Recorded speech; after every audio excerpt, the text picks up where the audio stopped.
So thank you very much for being here. And Pleasure. good evening and welcome to Express Adda.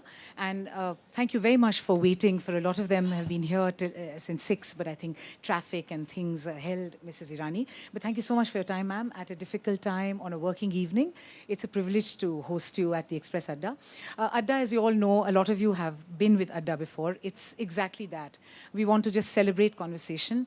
We don't want to get into a hectoring Q&A and sort of trap you in 40 seconds and then you say something, which seems to be a lot of the conversation that's happening, whereas there's not much conversation happening. So we hope we're sort of just determined to enjoy ourselves and do some gup, share some things, and ask Mrs. Irani things about her life, her journey, politics, as an actor, as various things. I mean, I have with me the youngest member of Parliament of the House of Elders, and she's also the youngest cabinet minister. She's the first woman human resource development minister. So, and of course, you all know her for many years before that, starting her career on primetime TV. And she's had a very interesting journey into politics and into one of the most powerful people in the Union Cabinet in India's first majority government in 30 years. So there's a lot of weight on her shoulders of higher education, of interacting. And before that also, of course, she was a very feisty spokesperson on television, which is a role which unfortunately we don't see her in now because she's a minister.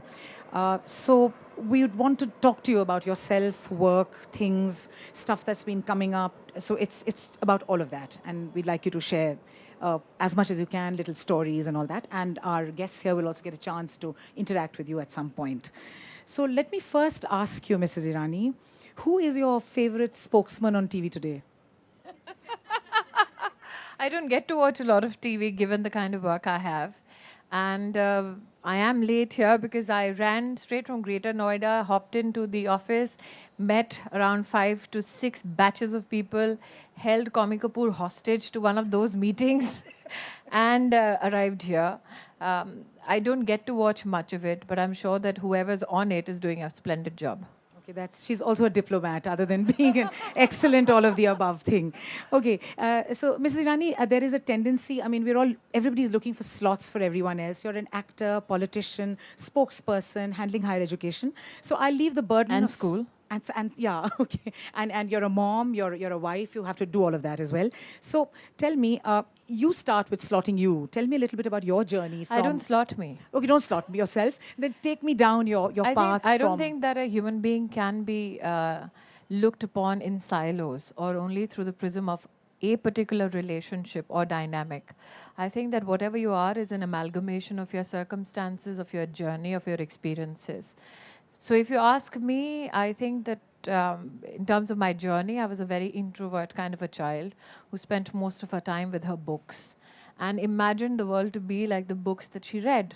And my parents would often caution me that things don't go as well or are not as dramatic as they are made out to be in books. And now I tell my parents, you wish they were not as dramatic because they are.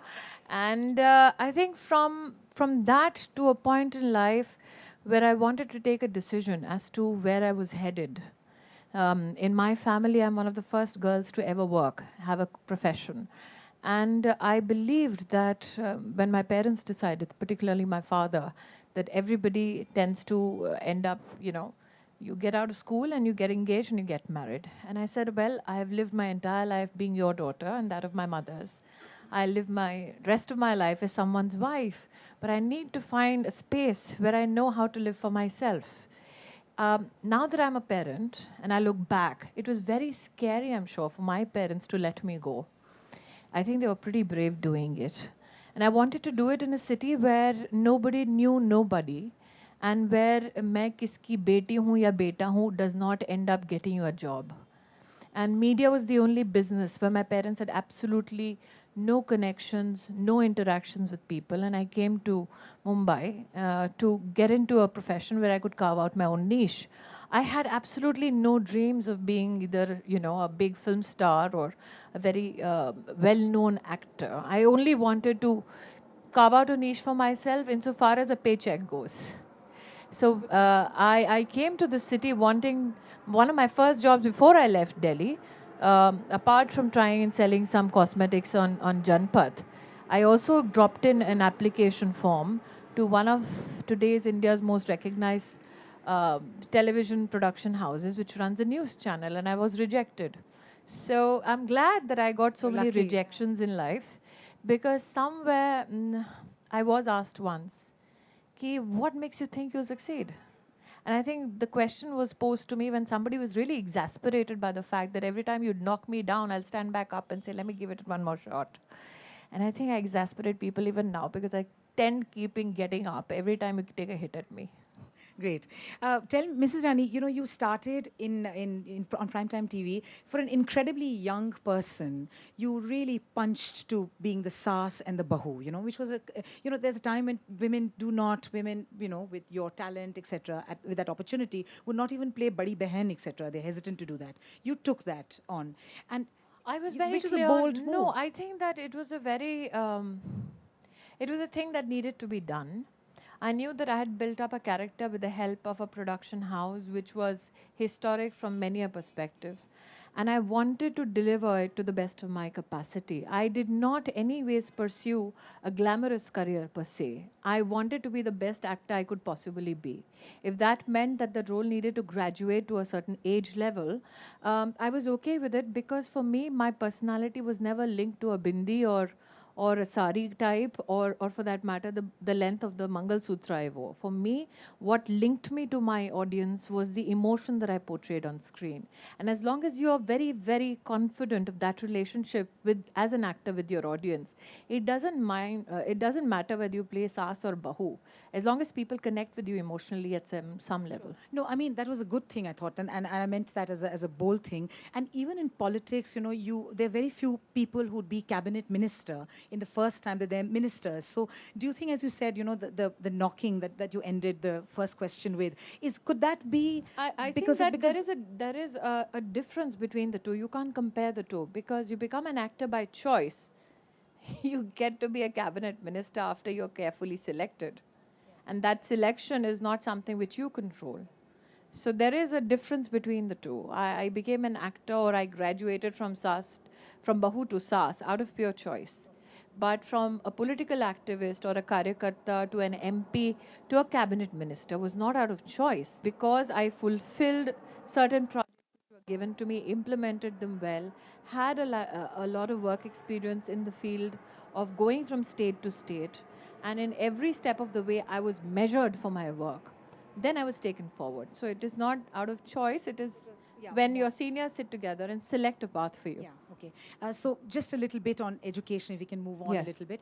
You put it very well that you were selected for the path. And higher education in India is a particular thing. And it seems that most Indians have decided that that's the way to be. It's a passport out of everything, out of poverty, So what is when Mr. Modi gave you the job of being the HRD minister? I mean, this was something that Narsimha Rao was HRD minister. There was Arjun Singh, Murli Manohar Joshi ji, Maulana Azad was the first education minister. So, what was the brief or the vision he set out for you, which you're fulfilling? I think one of the first things that the government got a vote on was good governance. One of the first issues which Mr. Modi highlighted and pressed for was transparency. And one of the pet issues that he, in terms of my viewing of his leadership in the government, was that he wanted policies to have a people connect and not have a discourse where a select few decide the destiny of the country and the rest of them have to adhere to the norms set. And because of that need to continuously engage with the citizen, when I first took responsibility within this ministry, I saw that your question itself is directed at higher education, but education begins fundamentally from a school perspective or from the school background. And I found that the school education and higher education departments were working in silos. And you cannot compartmentalize education in that manner. I made both the departments sit together and say, we need to have that bridge and those artificial barriers to be struck down so that people have this comprehensive and cohesive look at education. So when I speak about engaging with people directly, we've not had an education policy which has been refurbished or which now meets the needs of present India or crafts out a future vision for India in over 2 decades now. So when I looked at all the education commissions and all the policy decisions that had taken place before I took office, I realized that a few academic experts, few bureaucrats, a few politicians would sit together and tell the entire nation, this is what you should study. And for a nation as complex as, having such diverse cultures, needs, to say one size fits all was not correct. So we have devised an entire 33 themes for education, school and higher education, put it up on mygov.in, and I said every citizen in this country should have a voice in what kind of education you want for yourself or for your children or your family or society at large. Additionally, what I have done is I've had a meeting with every education minister and secretary in this country, invited them for workshops wherein we have said that education policy will be decided in 275,000 village education councils. Each and every council's view towards education, needs related to education will be mapped by us. Then we go on to 6,600 blocks in the country.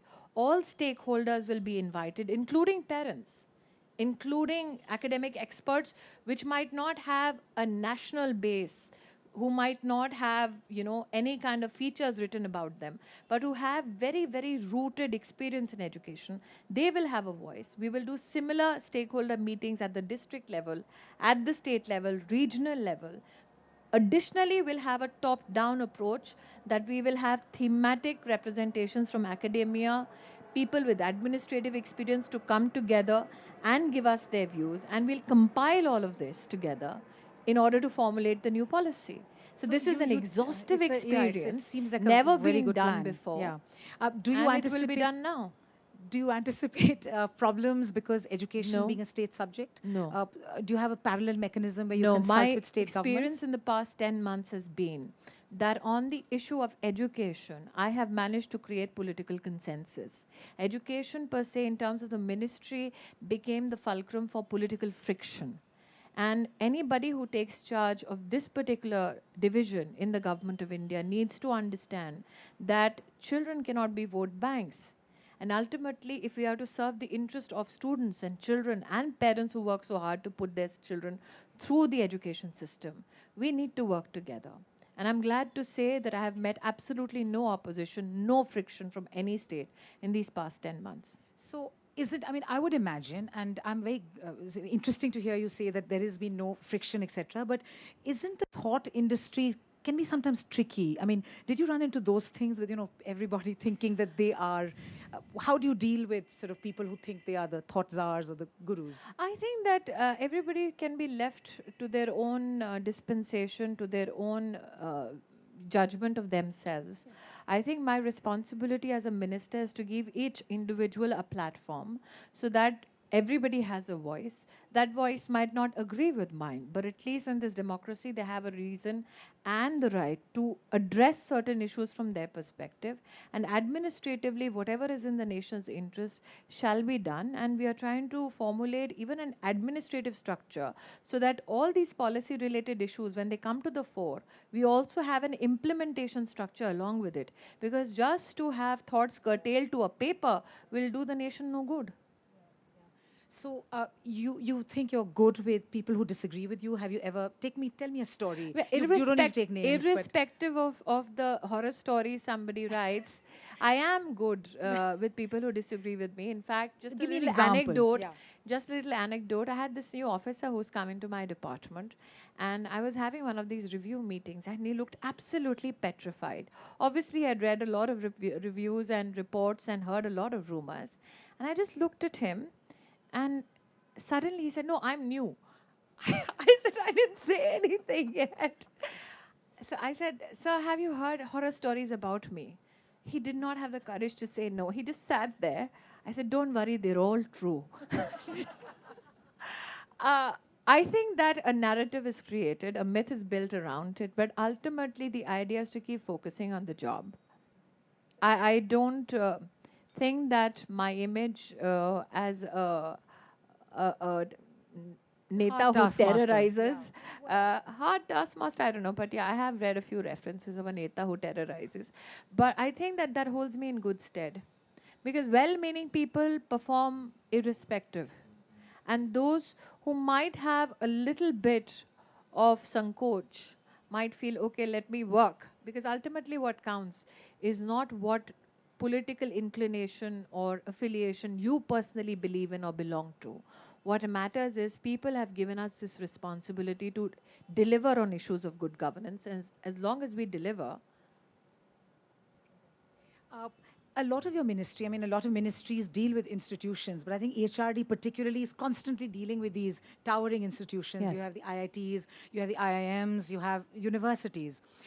Do you think sometimes, you've run into sort of heavy weather or turbulence No. because we've confused individuals with institutions? So DU becomes, it's all, Dinesh Singh is at variance No, with I the love ministry. the way that you insert a Shiv controversy into Gaonkar a is, comment. My compliments to you for that. But I you. normally don't fall into those traps. I will only say this, one needs to understand that the institution, one of my first directive to my officers was when I became minister, I knew that there will be added focus because of my own personal background as an actor, possibly as a BJP spokesperson. And I told the officers very clearly, I said that if it is anything pertaining to the ministry, we will answer. I said, if there is anything political or personal, I said, nobody needs to take responsibility to answer on behalf of the minister or defend the minister. I say, separate the individual from the institution because the institution per se should not be harmed for it. Earlier, what was happening with a lot of bills related to HRD pending in the parliament, there was a feeling that got developed that institution of education was getting hampered because of personality clashes. And I did not want to continue that legacy. So I was very clear. Similarly, today my focus is only fundamentally that an institution through the funds of Government of India has been made out of the taxpayers' money, and it needs to adhere to law because the idea before formulating such institutions or putting them on the ground was that our children, our students get good education and in some way contribute to the country. So my fundamental focus has always been that if you are a teacher, ensure that you come to work, that you ensure that your children get that lecture or get that lesson with you. If you're a lab assistant, you make sure that when the student comes to the lab and you facilitate that student study. I have always said that the biggest stakeholder in my ministry is not people who own universities, but children who go to them. Right. While on this, you spoke about a lot of consultation that the ministry has done and wide Yes. consultations at various levels. There's been a lot of open talk about consulting also with members of the RSS who have suggestions to offer. There were conclaves and various groups. Take us through some of those sessions. No, What is the kind of advice? I think that I'm here today on the Adda platform. Let me clarify. And this is with all due respect to the editor. May I just see where the editor is? Hi, sorry, sir. This might sting a bit. Go But, ahead. but the rule in my family is if it's in the express, ignore it. It might be cooked up. I'm sorry I'm saying it because a lot of these things were printed by presumably sources, and somehow those sources could not pinpoint the exact thing which happened. I'll give you an example. There was a big brouhaha made about the Good Governance Day.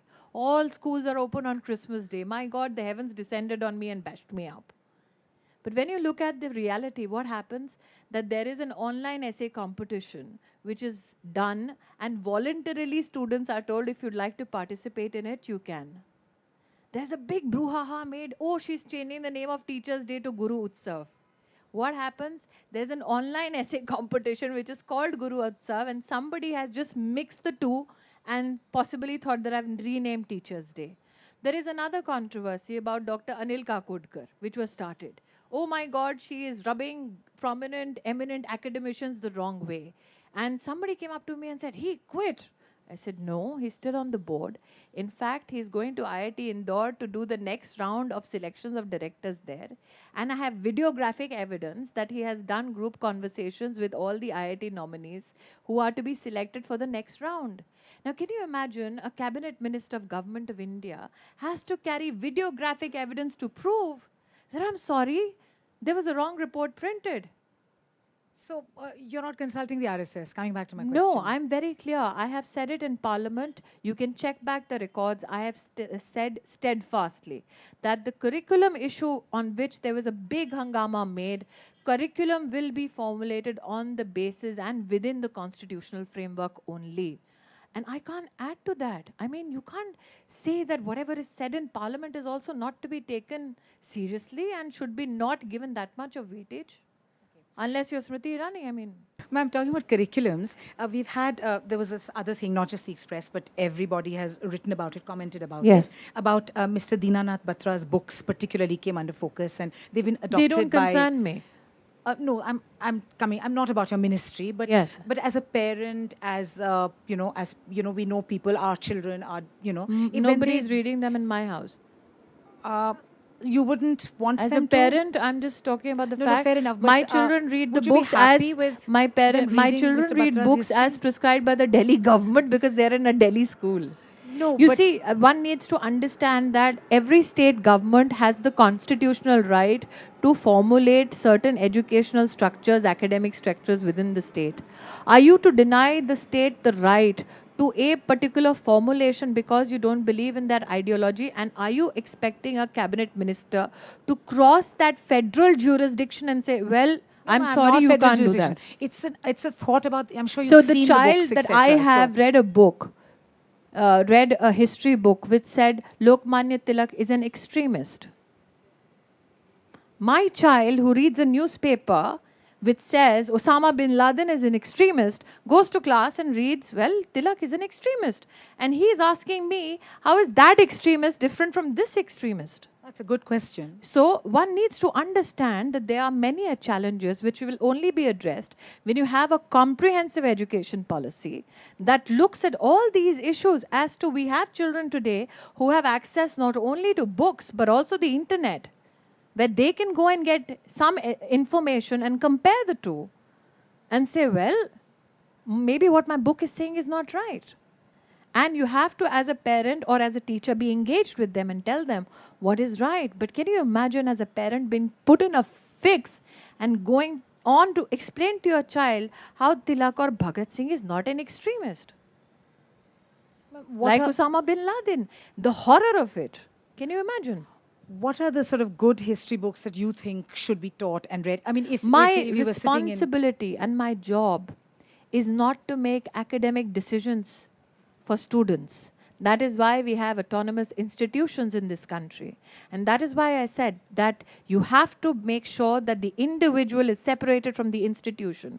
And autonomy cannot be, compromised upon or selective. If I say that the NCERT has the autonomy to decide and work on curriculum, I can't tell NCERT how to write its books. My view as minister today might give an indication to an institution, oh, maybe this is what the minister wants. I do not bring my personal views and my personal ideology into my ministry. And you're committed to ensuring that that autonomy stays. I have ensured it that it stays. Okay. At the cost of having myself battered, I have ensured it. Because like I said, you cannot say that I will have autonomy only if this happens and this pleases me. But if this doesn't please me, well, your autonomy can be breached. That does not happen. I've had a university student call for a students' union meeting while I am minister, a central university under my jurisdiction, and said, if Smriti Irani turns into this university, turns up, I will gouge her eyes out. Did I go calling up the VC and say, why are people threatening me to kill me or gouge my eyes out in your university? I don't. Because freedom of speech is freedom of speech. So if a student has the right to say, I will gouge Smriti Irani's eyes out, then maybe others have a right to say, this is my kind of history or this is my version of history. You can't say you don't have a right to speak, but somebody I give a certificate to can only speak. That doesn't happen. I'm just coming back from university to a small, just cropped up in my head, the Vaishali images of the cheating, which was made a lot of, and it was a very powerful image because everybody seemed complicit in it, the parents, the teachers, others. What did you feel about it as a mother, as a minister? I think that one needs to understand where is that push given to children, that certificate, that paper is so important, that you will break all boundaries, all laws to ensure that that paper becomes your identity. One needs to I mean, it's very easy to comment on a picture in a newspaper and say, oh, this is bad. That is a very straight-laced political answer. But if you look at the depth of the problem, why is it that parents who are supposed to give children values and teach them the difference between good and bad are helping them do something bad because they know that the rest of the child's future will depend on that one paper? So while you have to make corrective changes to teach the child right from wrong, you also need to institutionally give people the impetus to say that your destiny cannot be written by one certificate. So in the month of November last year, we did something called a skill-based credit framework, in which if you become a carpenter after the 8th standard, Prime Minister spoke about this in the first session of Parliament under his leadership. And he said, why can't those people have a future? And if they want to come back into the education system, why can't we help them? So we started a skill framework, wherein if you become a carpenter for 5 years, you come back. We have identified 80 sector skill councils within the HRD, in which the skill component will count for 60% if that person wants to get back into the education system. And we've given now mobility up to the graduation and post-graduation level. That has never happened before. A question, I mean, we'll throw the floor open to our guests here, but I have a question which I've been thinking about for a while, and I wonder if you may wish to answer that.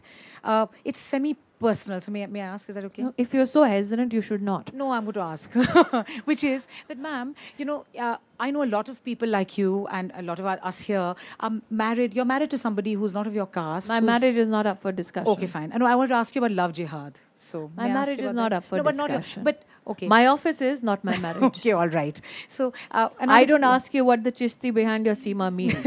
You don't get to ask me what the Irani means. We can talk about it, ma'am, but it's okay. No. I wanted to ask you about it's not. I mean, I'm sorry if I prefaced it like that. No, you have. So since you've done that, you should let it go now. Stop my question? Yes. Okay, all right. So shall we just throw the floor open, then I'll come back with my other question.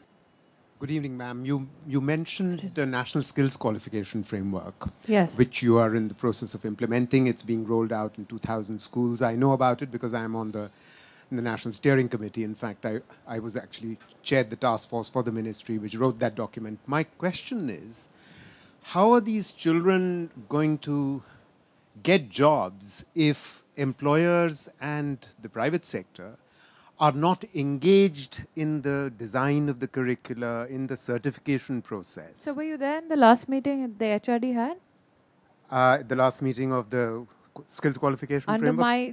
Under my chairmanship in my ministry? Indeed. There's been only one meeting of the Skills Qualification Framework. No, I had 2 of them within my ministry. Were you there? I think I might have missed the last one. But anyway. So we've engaged industry to write the curriculum. That's already been done. The skills qualification. Yes. The sector the skills one which councils, comes under my ministry, yes. But that's the issue. The children are going to learn many subjects. My job was to educate them, and I'm sure the rest of the government machinery is ensuring that the manufacturing sector is so strengthened in India that the jobs that we desire are given to them. I've admired your demonstrating that degrees are not prerequisite to education. I'm talking about the millions of hunarmands, the gurus, the ustads, the craftspeople, who also do not have degrees and who have been sidetracked from the mainstream of education in any way, not recognized, not part of it. I have sidetracked? No. Oh, generally. No, okay. not you. Yeah. I'm just asking whether in contemporary pedagogy, are you thinking of integrating traditional knowledge systems? And exactly how would you do that? You mentioned the word industry, and you said that we've asked the industry to write a curriculum. The creative and cultural industries is probably the largest sector, much bigger than the industries that is addressing the issues that we're talking about.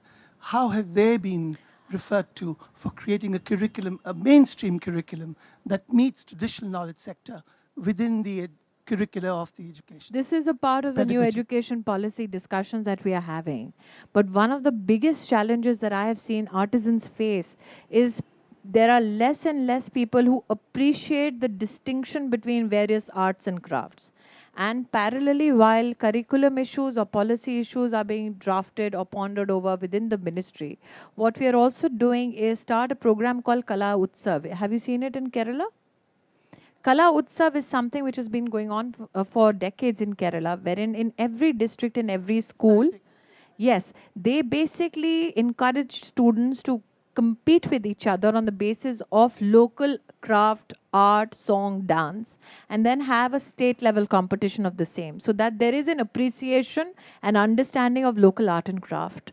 We have signed off Kala Utsav for this particular year as well, so that we directly engage our children in arts and crafts which are local, which are different, not something which is possibly something which is called very established art and craft, but hobby classes. no, not hobby class, but actually competition with children on all these issues. In January, we will ensure that a national level competition takes place, workshops takes place. So that is something that we have already rolled out while new curriculum is being devised. But our interest is also to ensure that within the school education system, apart from Kala Utsav, we also engage with communities for our children every week. So I am in discussions within the ministry. Let's presume that I'm in a village. I would want to know what a farmer does. I will want to know what a fireman does. I would want to know what a doctor does. And we will have these live examples. That is what I'm proposing within the ministry, that they come and interact with children so that children know who are those people who contribute to the society as a whole, what are the other career options that they can have. Because when I interact with artisans' children, for instance, I went to somebody who makes, in Gujarat, the one who makes that patola sari. They said that, well, I'm one of the last members in the family who's doing it because nobody wants to marry my son. So my son says, I'd rather not make the patola. I would rather get a job in a firm because that's how I'll get to marry someone. So we are engaging with people at different levels so that from the childhood itself, we ingrain a sense of pride in artisanship, in kala, in Sanskriti, and at the same time, we are also talking to people to devise curriculum for the same. I'm Deepak Pental. I used to be Vice Chancellor of Delhi University. I also believe you went to the President. No, he hasn't asked me to see me yet. Okay.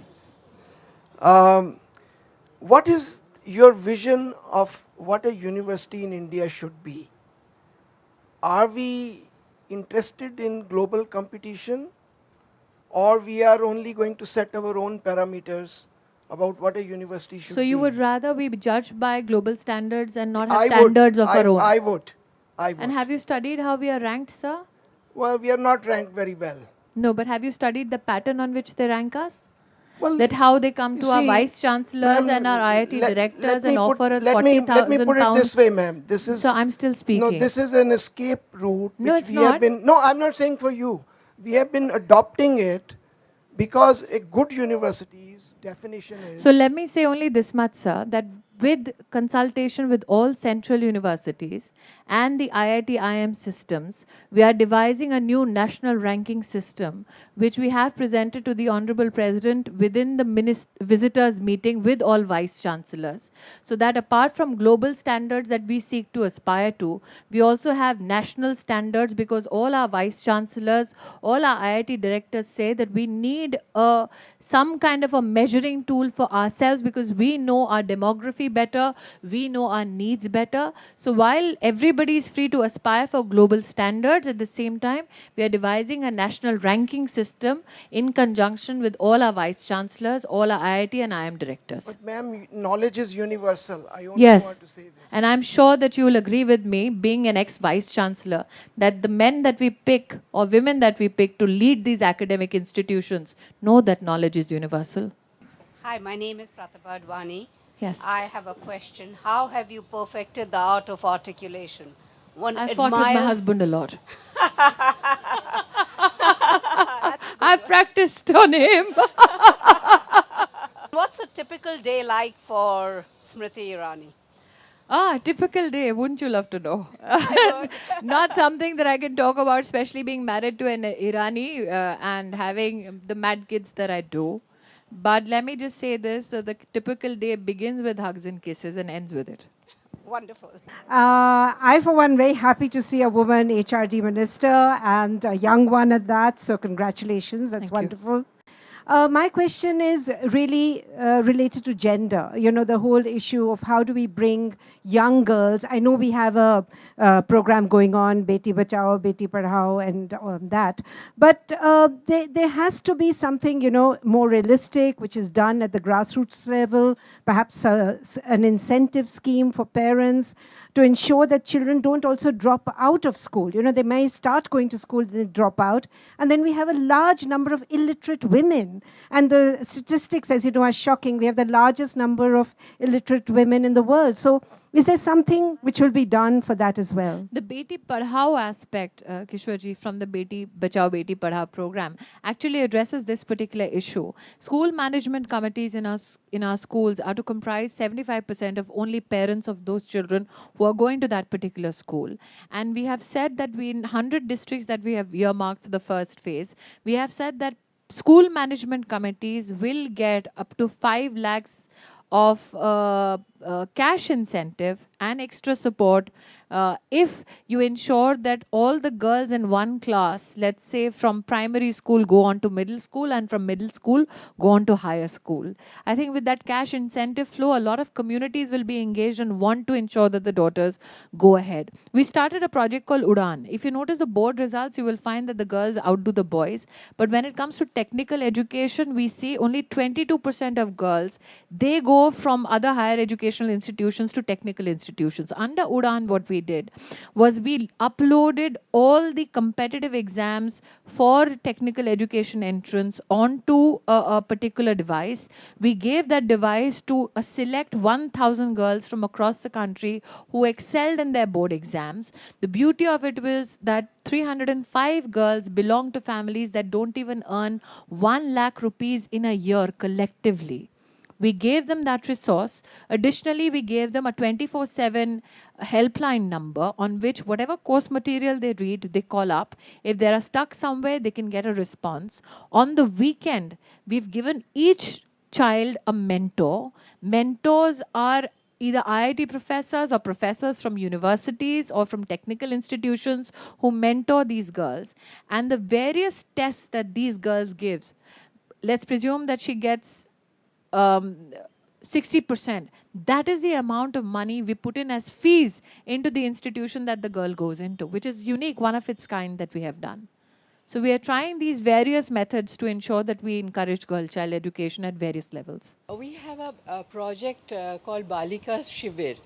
That's we do it in Lunkansar in Rajasthan, where we do, you know, the girls, they have a lot of problem to go to school and even for little things like a washroom and stuff like that. What we do, we have a shivir, you know, for a camp kind of a thing for 2-3 months. And there we give them accelerated education, you know, all kind of coachings and all. And we have received very successful result on that. I mean, how about having something like this? You can show me the work that you've done in detail. I have somebody from my office who's here. They can connect. You can come to my office. We'll discuss this. Not a problem. My name is Malika Aluwalia. I also want to congratulate you on being a strong woman minister and, you know, like you said, fighting against this. There's a lot of research that shows that women leaders especially face very strong resistance. And there's this something called a double bind where if you're competent, you have a very hard time also being perceived as nice, apparently, for women. It's a big problem. A lot of research around this. My question to you is actually on the political front. In the last elections, there was a lot of talk around interesting campaigns that people ran, both Narendra Modi, Arvind Kejriwal. There was a lot of talk about innovative things that have been done in recent elections. When you reflect on your own election experience, what were some of the innovative things that you think that you managed to do that got you a lot of praise within the party? I got a woman leading my social network campaign. She's sitting behind you. She's here. She's watching very quietly and typing away furiously. Nobody knows who she is. And I got a law student helping me combine all the data that we could get. I think many a times what I have seen that prejudice that comes with the fact that, oh, if you're a woman, then possibly you need to be handheld to do things. That is not something that I have seen in the volunteers that I worked with. Like I said, the law student who worked with me, my biggest loss was when he said, ma'am, I now need to go and get a real job. He's a lawyer now. He's standing there behind somewhere. I'm sure he's embarrassed. And I think these are the people who made a big difference. It was ordinary people fighting an extraordinary battle. And we had no money. We had about 1,200 booths to cover. We physically went to 900 and around 950 of them. Yeah, they're all here. So I physically went to each of those villages. I think in 25 days we did that. 25 days we did that. So I think that when people tell you it's an impossible fight, it is sometimes the most ordinary people who can actually mount the most extraordinary fight. And that's the secret behind the fight in Amethi. Smriti, my name is Seth. I'm the father of 3 girls, all of who... You must be a proud man. I'm very proud. They're wonderful girls. If I had a boy, it spoils the whole equation. I agree. I have another theory about that. But they all went abroad, by the way. They all went abroad to study, which is a shame. While you were talking, I was just doing a calculation. It must have cost me about $800,000 to send them there. There's a lot of money. And just as a matter of throwing it out there, you know that a lot of countries in India, Australia, I know for a fact, that they are given a target that you must get so many students from India to go there. So much money and resources. God, I wish our education system could take care of that. We are actually trying something unique. The Prime Minister had a flagship, idea and a project that he wanted us to undertake, which we called GYAN. It's a global initiative of academic networks. He said, can we have foreign academicians and professors come and teach our children? Because most of the time, a child or a student seeks education overseas for the facilities of the kind of professors they have or the new knowledge avenues that they can possibly have access to. So under GYAN, what we have done is that we are inviting up to 1,000 professors over the next 2 to 3 years from across the world in conjunction with all our central universities, IITs, IIMs. Government of India will pay these professors at no extra cost to the student. They will come and teach our students. For example, you speak of Australia, they are very good in knowledge vis-a-vis mining. Now, the Indian School of Mining in Dhanbad would love an interface from the various professors that they can, who have the latest technologies or latest avenues of knowledge with regards to mining for that particular school. So we are now in talks with the Australians to have those professors come and visit us in this academic year. Additionally, one of the biggest challenges we have in the country is people say that we don't have access to quality education. We are now formulating an online platform of MOOCs called Swayam, in which all our institutions, our central universities, IITs, IIMs, NITs, ISAs, all of them are coming up with close to 80 degrees, diploma and certificate courses of various kinds. And this will be available for the first time in the history of our country, free of cost for every Indian citizen. We are mapping close to 500 centers across the country, wherein you can go to that center, give an exam for this subject that you studied and the course that you studied, and get a certification after that exam for somewhere in the range of only 500 rupees. So this is quality education which is accessible to our people. I have to ask my question. Good. that was an observation I got, Bharat. I have actually 2 questions. One is that you are the minister not for education or HRD, human resource development. And I find it, I'm not being critical. I think that skill development should be part of your ministry. I'm just saying, I'm just making, because, actually it's overlapping. Rudy has no work to do. He has no budget, no nothing. So, he's trying to do, I'm telling you. But he does have a budget. Don't berate a colleague of mine. No, I'm just saying that any other minister I talk to, they tell me that your skill development, we have our own budget. What I'm saying is, what I'm trying to make a point is that, human resource development is not only about education. You are being targeted. We are talking only about education, higher education, this, that. I'm glad to know about something to do with culture, because this is all is the whole development of the child that has to take place. Skill development has also become a part of my secondary education emphasis. It is very important that, that they should, after class 10, decide which way they want to go, not waste their time. We have spoken to all the states and said that you have it in secondary education, you have it in middle school, so that an introduction to skills can happen earlier on, rather than saying that you pass out right beyond high school and then think of skills. One last question. Yes. What are you doing about Amethi? I mean, it's about time. I mean, you are there. About Amethi. Yes. I mean, it's about time that you took that place over. I mean, it can't be a fiefdom of somebody. Are you a voter there, sir? Can you please register so I have it next time? I'll come and work with you there. But the point is because I have never been there, I know people there. But I know that it is a shame that it is really underdeveloped. I mean, to be, a constituency of the Gandhi family and not to have it developed is an absolute shame. So you are there to take it over. So you have to, besides everything else you're doing, you have to get elected there next time. May I know your name, sir? Seth. So what you're doing, Chetanji, is making me take over ministries and constituencies. You're a nice man to meet. Absolutely. Yes. Absolutely. Do you go back to Amethi? I do. You do? And I do. You even now I have people from Amethi, if they have any work, even with railway ticket booking, they say, Didi kara dena. So I do that.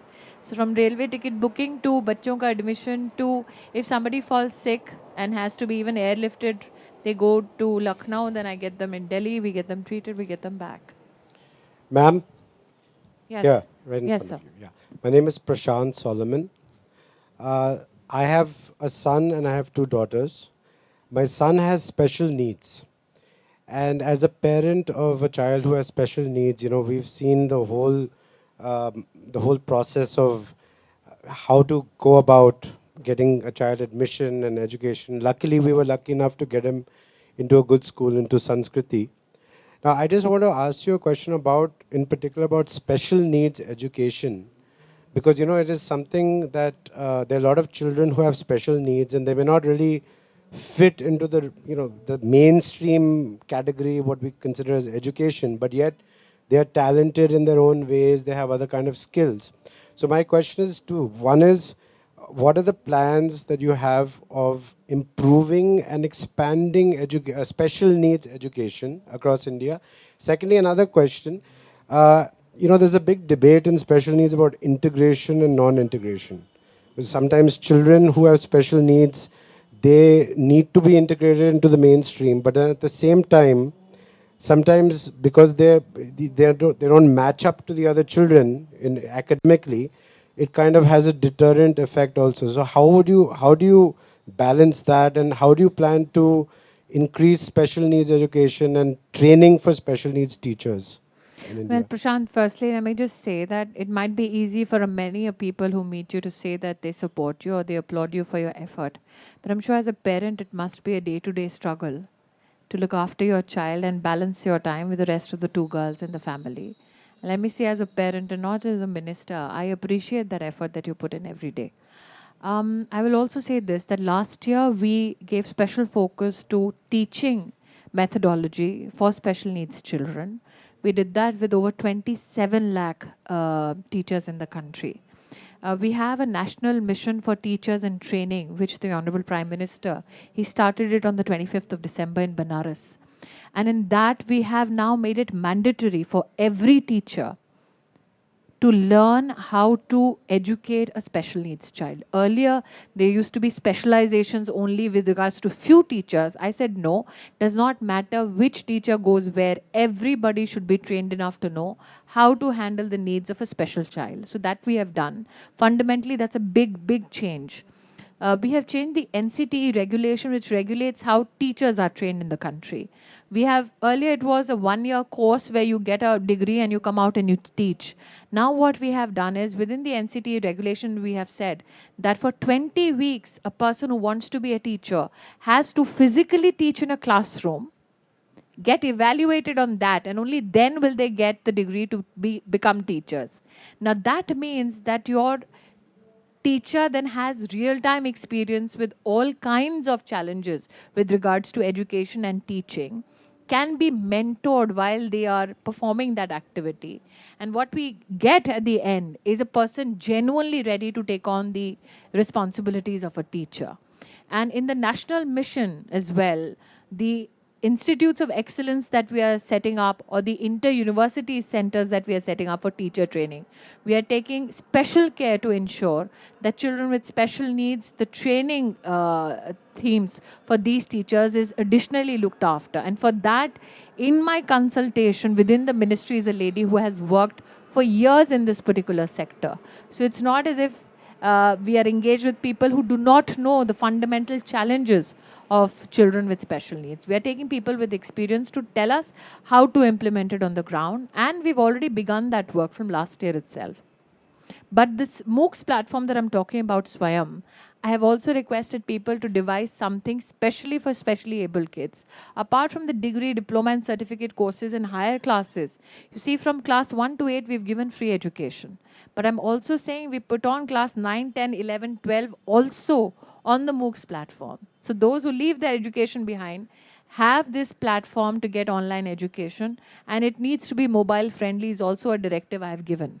Given the penetration of the mobile phone in the country, I wanted to make sure that this platform is available and accessible to almost every Indian citizen who has a mobile phone in their hand. I must, as a little aside, add what Mrs. Irani's ministry did. And I think you handwrote that, I mean, you signed that letter. They sent letters to all differently abled children who cleared class 12 successfully. It was a really moving, wonderful letter which schools kept, and children were really happy to see it. So it was one of those things that, I mean, a lot of people didn't really discuss, but that was really nice. My name is Manish Taneja. Hi. Your ministry has a department called National Commission for Minorities Educational Institutions. Yes. My question is, do you have any plans of doing away with this segregation of giving a special treatment to a particular educational institution just because they bringing everybody on the same platform when it comes to government funding instead of distinguishing basis, any basis? I think that a commission was formulated by an act of law. And I have, very honestly speaking, I have no intention of breaking the law. But at the same time, I have the intention to ensure that there is no discrimination on the basis of caste, creed, or religion or region insofar as government funding goes. I really like and appreciate your focus on the girl-child education. What would be important things, in your view, to also get women to work in India? I think, or more women to work? I think if you look at the unorganized sector, 90% of it comprises of women. I think in the organized sectors, in boardrooms, they are few and far between, but in the media sector, they rule the roost. So I believe that more and more women are engaged with, as you call, economically productive activity. But I do remember a study which showed how much a housewife's contribution also contributes to the economy. What I honestly love about my country is that we still are in a place and time in our history where women are not judged whether they are boss in somebody's office or somebody's employee or somebody's housewife. I would rather as a woman be equally appreciated as a mother and as a wife as I am as a minister. For me, that is my whole and not a part of me. So, hi, Mrs. Irani. My name is Amreen Khan. You've been away from television and acting for a long time. Is there any specific role that you or any movie that you've seen and you're like, oh, I wish if I had to do this, I could have done it better? No. Why too short, too no, short. No, not allowed, not allowed. You no, have to I have never lived my life saying, oh, I wish. I have always done what I wished. So I have never lived my life in what ifs. What now? I have lived life as it comes. So which is the role or the character which you've seen recently and you loved it? Have you seen any film recently? No. I must power. There's no. I have to like. Sort of. No. You have to. The maximum I can catch up is my West Wing reruns. That's it. You must watch House of Cards too. It's kind of deliciously vicious, but it's nice. Yeah, I guess because I've had my share of viciousness as a Sass in Bahu. So I watch West Wing. Yeah, okay. No, but on following up from Amreen's question, there have been a lot of films on women. There's been Kahani, there's been Queen. Any thoughts on any of those? Because I haven't seen them, I wouldn't be able to speak about your them. Box set. Yeah, but I'm of the opinion that I'm very proud as an actor the legacy at least that I have left behind. Before I became that particular character on screen, women were not considered to be the leaders in terms of the primetime game. And by the time I left it, we were at the top. we are at the top of it. So I think that as a female from the media business, I'm extremely thrilled when we get thrilled in Parliament when we see a photographer. And I kind of nudge my male colleagues and tell them who she is. There's another lady who accompanies her, who's very, very senior. And she had once given me a photograph. She actually stood in an operation, I think a heart transplant. And she stood there and she waited for the first drop of water which was squirted out of a new heart. To have that patience and stand in a transplant and to click that photograph, I think spoke a lot about the kind of work that she does. And I might have had a past in the media business, but I'm very proud of the girls that I work with now. I not only work with MPs, I work with them.